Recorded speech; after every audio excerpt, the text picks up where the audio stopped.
Michelle, the Children's Librarian at the Sheridan County Public Library System, and this is Bookmarks, where I share a book that you would probably want to read. Now, this happens to be one of my coworkers' most favorite books, so hopefully it'll be on the shelf when you come in to check it out. This is The Girl Who Circumnavigated Fairyland in a Ship of Her Own Making by Catherynne M. Valente. And this book is magical. And it begins like this. In the front it tells you about all the characters in the book. Chapter 1, in which a girl named September is spirited off by means of a leopard, learns the rules of fairyland, and solves a puzzle. A leopard. Once upon a time, a girl named September grew very tired indeed of her parents' house, which she washed the same pink and yellow teacups and matching gravy boots every day, slept on the same embroidered pillow, and played with the same small, amiable dog. Because she'd been born in May, and because she had a mole on her left cheek, and because her feet were very large and ungainly, the green wind took pity on her and flew to her window one evening just after her 12th birthday.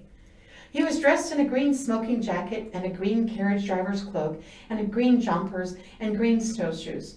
Snowshoes. It was very cold above the clouds in the shanty towns where the six winds lived.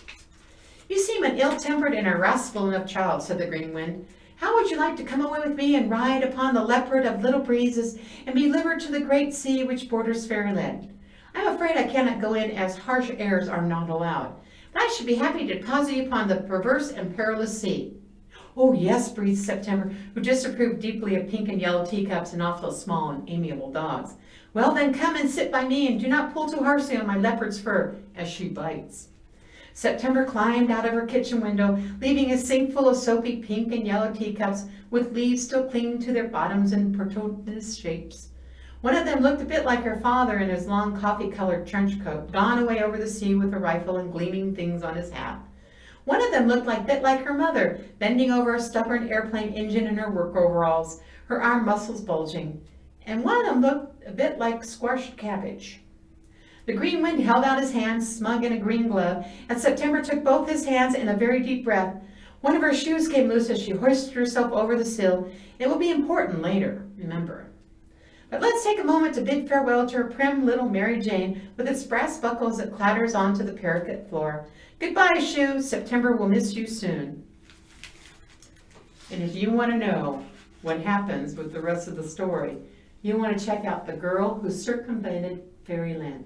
Now, I put my bookmark here because I have not read this book, and I know I want to. So this tells the characters I'm going to be back soon, and just reminds me that that's where I want to start, because I want to know why she's going to miss the shoe later. Thanks for joining me. You brighten my day. I'll see you next time. Bye.